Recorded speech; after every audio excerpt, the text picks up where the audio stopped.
With KNOP's Panhandle Roundup, I'm Aaron Gemmel. Victoria Norgard is out on assignment today.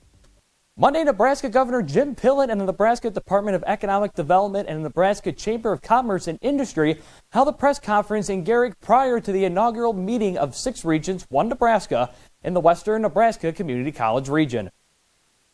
The initiative is convening leaders in each of the state's 6 community college districts to design and implement collaborative regional economic developmental projects.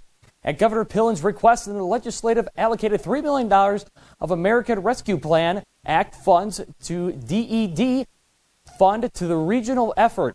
The goal of 6 Regions, 1 Nebraska initiative is to catalyze cooperation among communities so that regional partnerships become the norm for how Nebraska pursues economic development, according to a press release from Governor Pillen's office. And in that press release, Governor Pillen stating, quote, "To grow, our state communities have to compete together as Nebraskans, not against each other as rivals. Through 6 Regions, 1 Nebraska leaders from neighboring towns and counties are coming together as one. If we look beyond local agenda to the best interests of all Nebraskans, I am confident we can win. We can win for our farmers, ranchers, and businesses, and our children," end quote. Authorities are investigating a rollover accident east of Sidney that occurred last night involving 1 vehicle.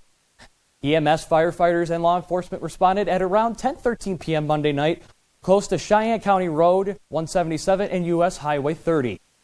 1 person was ejected from the vehicle and was transported to Sidney Medical Center with injuries that are unknown at this time, according to our colleagues with News Channel Nebraska. 3 arrests were made by Kimball County Sheriff's Office June 21st and June 22nd. A deputy observed a vehicle swerve around 3 cars on June 22nd, went through a red light at a high speed, then turned down and went down another street and ran a stop sign. When authorities made contact with 51-year-old Patrick Nezvedba, he said that he was running from the cartel. Nezvedba was arrested for possession of a deadly weapon by a felon and for reckless driving. His bond is set at $25,000. On June 21st, a deputy clocked a driver going 95 miles an hour in a 75 mile an hour zone. The Metro Dolinko of Florida was issued a citation where he refused to sign multiple times, leading to his arrest. He has been bonded out since, according to News Channel Nebraska. And the Pine Ridge Ranch was evacuated on Monday afternoon due to a grass fire northeast of Fort Lamine. Firefighters responded to a scene at around 6 p.m. Multiple crews were called in for mutual aid. Lingay, Torrington, Yoder, JM, Los Grange, Prairie Center, and Veteran. According to KNAB News, overnight shift and day shifts were implemented at the fire site. The Fort Lamari Fire Department said that local residents who are willing to donate coolers and ice would be appreciated. Turning now to weather with meteorologist Andre Brooks. Andre, it was definitely hot over this weekend. Are those temperatures continuing to stick around here? Yes, it sure is, at least for today, Aaron. And we are seeing those mainly sunny conditions around here too. And this is just going to continue throughout the rest of the day as well. And as we head into our current temperatures, our temperatures right now are mainly in the 80s and even the 90s already here in Scottsbluff and Sidney and Kimball. And these temperatures will increase ever so slightly during the rest of the day today. And we're going to be seeing those temperatures increase into the mid to upper 90s all across the Panhandle. In some places may even stay into the 80s, which is really good news. And once we get into tonight, temperatures will drop on down into the 50s and the 60s. And we do have a chance of seeing some strong to severe storms for our Wednesday. But before the storms get here, temperatures will then increase into the 80s and even low 90s. And we do have that marginal chance of severe weather for the entire Panhandle for the most part on Wednesday and on Thursday, and this means that we could see some damaging winds and hail and locally heavy rainfall. So, Aaron, it looks like the storm's returning here across the viewing area starting tomorrow. Well, thank you so much, Andre, for that. With the heat wave and clear skies upon us, it's important to remember how to keep yourself safe from skin cancer. Not only do you need sunscreen, but you also need sunglasses, clothes that cover exposed skin, and more. Experts at Chi Health Regional Cancer Center say the best thing for families to do is make a list and a bag in order to make sure you don't forget any of the important stuff. So the best way you can prepare, or I prepare my family to go outside, is I will often make a checklist of all the things that I need, and then we'll often apply sunscreen in the home before we even leave, and then it goes in a bag automatically. And then we'll also remember to put on sunscreen on your lips to make sure you get a good lip balm on. It's also very important to remember to reapply your sunscreen every few hours or when you get out of the water.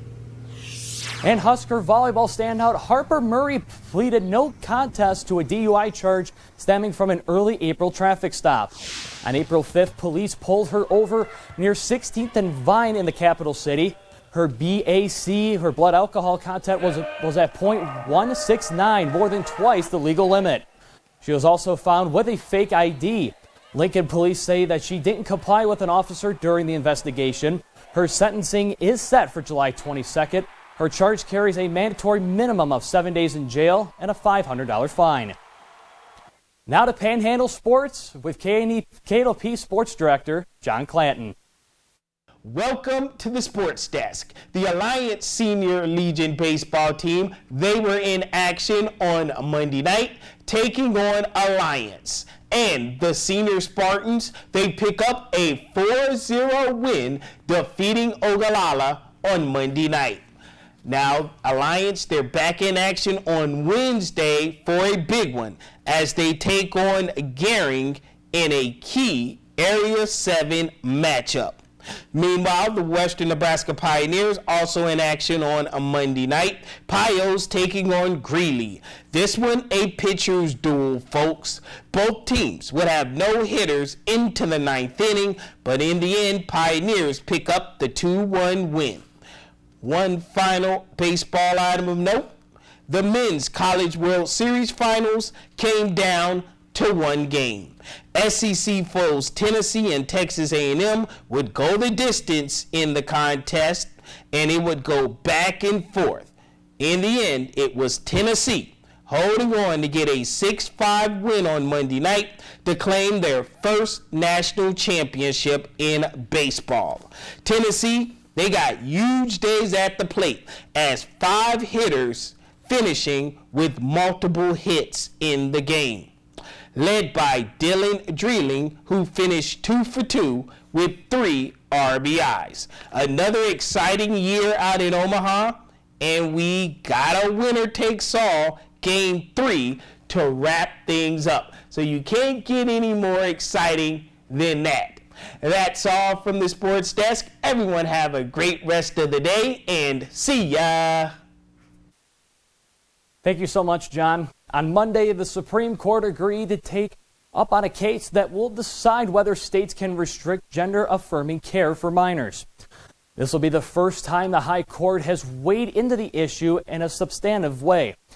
The case was brought by the Biden administration challenging a transgender care ban enacted last year in Tennessee. The Tennessee law outlaws hormone therapy and puberty blockers for minors and imposes civil penalties for doctors who violate this. Case will be heard this fall. And the Biden White House's student loan repayment plan is facing more legal challenges. Lawsuits from Kansas and Missouri claim the Biden administration, quote, saving on a valuable education plan overstepped its authority. The plan lowers borrowers' monthly payments. A judge in each state approved partial orders on Monday, where 2 parts of the plan will be halted while the cases are litigated. The SAVE program has canceled $5.5 billion in debt for more than 414,000 people. And that's all we have for now. Remember to join us weekdays for the Panhandle Roundup, covering all the stories in the Panhandle that matter to you. Have a great day.